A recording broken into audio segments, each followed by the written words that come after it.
It feels like there's a lot going on right now. So instead of doing our normal explainer video, we wanted to just do something and be more present and talk about some of the personal experience, some of the social experience, and some of the spiritual creator journey that's happening right now to us and so many people like us. And what has sort of like come to my attention that brings us to be more present is following the theme of intuition. And I've been tapping into this week and, you know, listening to a lot of the gurus and the spiritual influencers talk about how following the intuition wasn't exactly going to be easy or fun, but that it isn't usually the case. Yeah. The energy this week was just really, really, really heavy, and for me, full of anxiety. And my intuition is just to resist just things I don't want to do, or maybe I feel like they're not the things I should be doing. But then you remember that possibly it could just be resistance towards having to do work. I really don't know, but transformation has a lot of resistance with it, and doing new things is a part of transformation. Yeah. And that has been hard. It has been. What has, you know, like, my version is that I want to, you know, collapse, honestly, and I want to do everything in the opposite direction. When I have that breakdown, I'm like, it's all or nothing. I'm either moving forward and getting shit done and taking care of it, or I'm complete opposite. I might as well go back to my old life, my old job, and not pursue anything further. Mm-hmm. And that always comes with so much dread, because when just the idea of it, you know, I live and I tell myself that I'm living in a forward motion, and, you know, movement happens in that direction. And I just getting back into that mindset where you feel like your motivation is dying is just it's a brutal thing to work through. And sometimes you do have to force yourself through just to figure out, this isn't even what intuition is, but to force through, usually the intuition, you recognize the intuition on the other side, and we can get into that more in just a minute. But I wanted to get your thoughts about sort of forcing through and some of the week's revelations before we get into more social things. For me, it was more just, I had a lot of, like I said, resistance towards doing new things and just wanting to go back to the yesteryear because it's so much easier. And also just letting my anxiety completely take over me, 110%, just full on anxiety, which I have been trying to work on squashing that, and clearly I have not. And that full moon we had on Wednesday really, I think, just brought in a whole plethora of staticky anxiety. So yeah, it made me just want to quit everything I was doing and just start completely over, which I feel like I've been doing anyway. It was just a really hard week. And so now I just have to realize that the energy's high and everybody's getting affected by it in their own personal way, basically. And my intuition is to maybe change things up a little bit, you know, in my day-to-day routines, to kind of modify the change that's happening. I don't know, that's the best I could really think of, because I tend to trust my intuition, and I have a pretty good intuition, but a lot of times I think it's anxiety, so I get very confused. I'm like, is this my true intuition, or is this anxiety guiding me? So that's really hard. Well, and it is anxiety. It's not until, it wasn't until yesterday, after lots of disagreements and arguments, that we came to the conclusion that we just needed to chill, take a step back, and, you know, do something like this as just a shift, a breaking of the pattern that we've been in, and, you know, still formulate some ideas and some, you know, organic nature around this content. So that's sort of our personal endeavor with this intuition thing, but I want to we should get into like a little bit of the social dynamics of how to be sharp in your intuition is going to benefit you. I can't remember who it is that I saw, but there are people who are very tapped in their intuition to where they truly believe that if they are in a dangerous situation, they deserve it because they have put themselves there and they did not have the higher intuition. They did not tap into that extra sense to know to get out of the way. And I do believe in that a lot of ways. So that sort of ripples into the social dynamic. There's so much social division right now, which is just crazy because honestly, I wish people could see that it's all by design to get us to be combative against each other. That's their game. So you see it played out all over social media, all over the news. I tend to I can't watch it. I'll just go do my own thing because it's just the toxic energy is too much. And honestly, if I put my attention to it, I feel like I'm just feeding it, which is exactly what the overlords want, Well, it's all a bunch of theater. And it's all fake. It's all theater. I'm not saying there aren't real issues, but like there are clearly real issues going on. There's always real issues when they're trying to emphasize us getting on the war ship or hating our neighbor's ship. There's always real things, but they're totally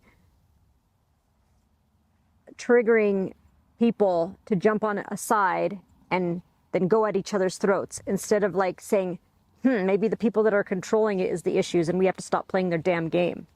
Well, the ultimate goal is to bring in more police state. We all know these Palantir contracts that have been coming out into the public and how all of these situations with riots and protests, I hope everyone has a peaceful weekend. I doubt they're going to have a peaceful weekend. This will actually come out after that weekend, so we'll see who's there. But the overwhelming police state is ready and set to go.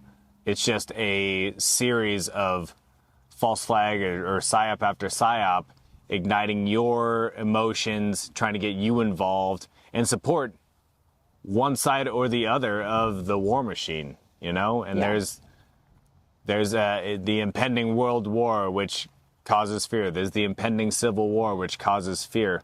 All of this is that doom theater that wants to drag your attention and drag your energy into it.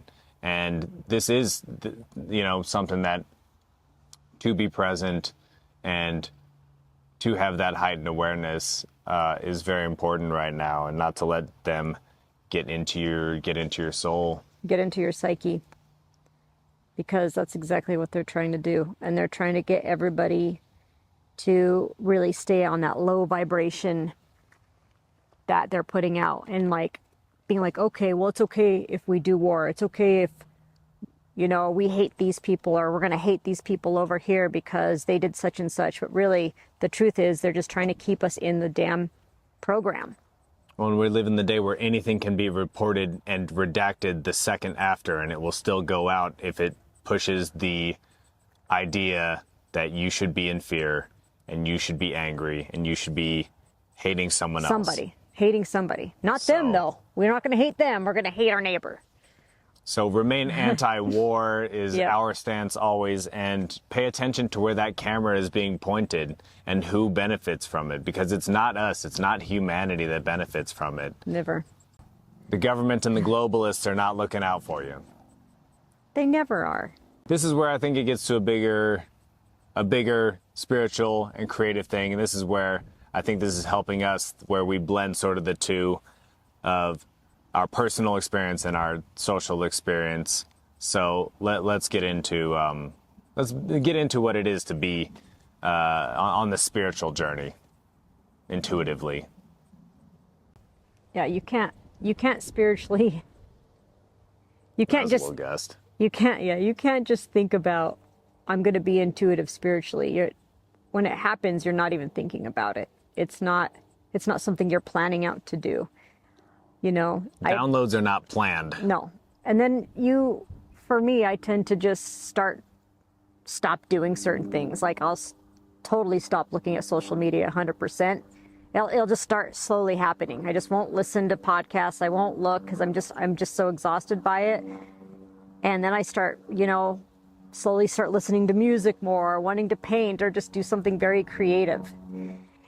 And I also realized that instead of joining the static out there and the distortion out there, I have to first work on the static and distortion within myself. Therefore, I can be a brighter light, and that light can be contagious on the outside world. I do want to read this real quick. On the topic of awakening, I do want to read this because this Daniel Alexander Zek post did prompt me to write something that I thought was pretty all right when it comes to, the world we live in and how sometimes you're ahead of some people. Some people are much more awakened than you. Sometimes you're much more awakened than others. And this whole prompt is in regards to how sometimes you really badly want to wake people up, but how that is sometimes met with resistance. Yeah. And, arguments and just a lot of physical butting of heads. So I just wanted to read this real quick. Everyone has their own set of keys to unlock the awakened being.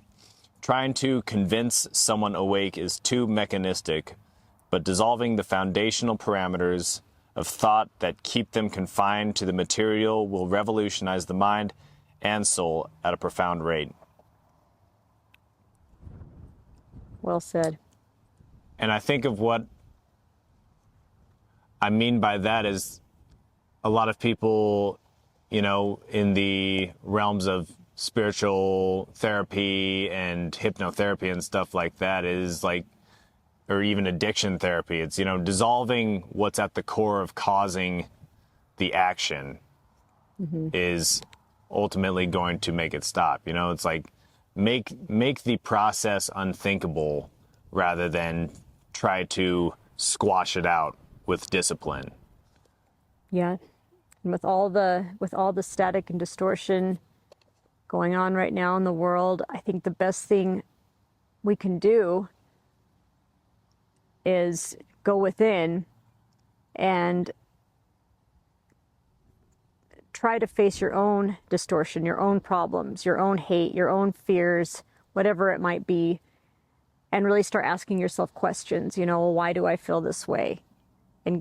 And just try to give yourself grace, but also, like I said before, I've got to clean up my own distortion. I have to fix my own anxieties before I can even help anyone else.